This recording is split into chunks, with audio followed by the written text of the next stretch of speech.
మెదక్ జిల్లా నర్సాపూర్లోని private function హాల్లో media సమావేశం నిర్వహించారు. మాజీ మంత్రి హరీష్ రావు, ఎంపీ అభ్యర్థి వెంకట్రామరెడ్డి, స్థానిక ఎమ్మెల్యే సునీత లక్ష్మారెడ్డి. ఈ సందర్భంగా హరీష్ రావు మాట్లాడుతూ రాహుల్ గాంధీ కాంగ్రెస్ సమావేశంలో 6 గ్యారంటీలు తెలంగాణలో అమలవుతున్నాయని అన్నారని, ఏ గ్రామాల్లో అయితే 6 గ్యారంటీలు అమలవుతున్నాయో ఆ గ్రామాల్లోనే కాంగ్రెస్ నాయకులు ఓట్లు అడగాలని, అమలు కాని గ్రామాల్లో బీఆర్ఎస్ కి ఓట్లు వేయాలని అన్నారు. రేవంత్ రెడ్డి తప్పు చేస్తే రాహుల్ గాంధీ చెక్ పెట్టాలని, అదేవిధంగా రాహుల్ గాంధీ తప్పు చేస్తే తెలంగాణ ప్రజలు తమ ఓటుతో చెక్ పెట్టాలని ఈ సందర్భంగా వారు సూచించారు.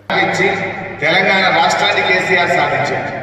ఆ కేసీఆర్ ఇచ్చడం అంటే ఇది మెదక్ జిల్లా ప్రజలను అవమానపరచడం, మెదక్ గడ్డను అవమానపరచడం. మెదక్ గడ్డను అవమానపరుస్తూ మన బిడ్డ కేసీఆర్ను అవమానపరిచిన రేవంత్ రెడ్డికి, కాంగ్రెస్కు మీ ఓటుతో బుద్ధి చెప్పాలని చెప్పి నేను పిలుపునిస్తా ఉన్నాను.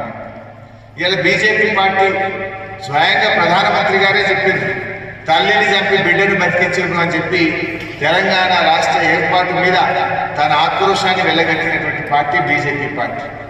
10 ఏళ్ల బీజేపీ పాలనలో పేదోడికి చేసింది ఏమి లేదు. అదానీ అంబానీలను ప్రపంచ కుబేరులు చేసింది తప్ప పేదలకు మాత్రం బీజేపీ చేసింది అయితే ఏమీ లేదు. ఇలా బీజేపీ ఏం చెప్పి ఓట్లు అడుగుతూ ఉన్నారు. 10 ఏళ్ల పాలనలో బీజేపీ తెలంగాణలోని 7 మండలాలు తీసుకుపోయి ఆంధ్రాలో కలిపింది. లోయర్ సీనియర్ పవర్ ప్రాజెక్ట్ దక్కకుండా చేసింది. Medical college, nursing college, Navodaya కాలేజీల స్థాపనలో తెలంగాణకు మొండి చేయి చూపించింది. తెలంగాణకు జాతీయ ప్రాజెక్ట్ చేయకుండా మొండి చేయి చూపించింది. సో అటువంటి బీజేపీ కూడా తగిన గుణపాఠం చెప్పాలని చెప్పి కూడా నేను కోరుతా ఉన్నాను. ఈరోజు మెదక్ జిల్లా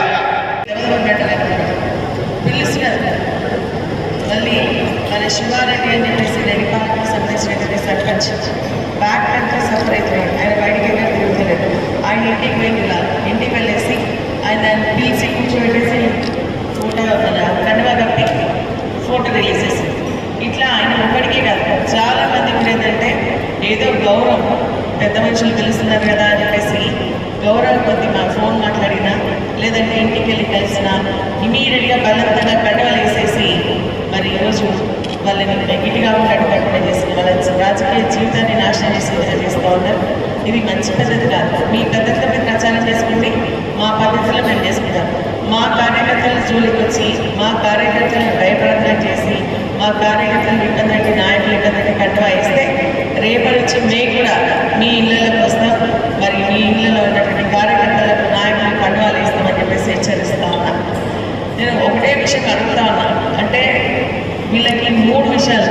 ఒకటి, కేంద్రంలో ఉన్నటువంటి కాంగ్రెస్ పార్టీ మేనిఫెస్టోలు ఏమిటిదంటే ఏ పార్టీలో ఉన్నా చేరినటువంటి వాళ్ళని చేర్చుకొని వాళ్ళు ఇమీడియట్గా అలాంటి వెయిట్ వేస్తామని చెప్పేసి వాళ్ళు మేనిఫెస్టో పెట్టారు. రాష్ట్రంలో మరిన్ని అప్డేట్స్ కోసం మా ఛానల్ని సబ్స్క్రైబ్ చేయండి.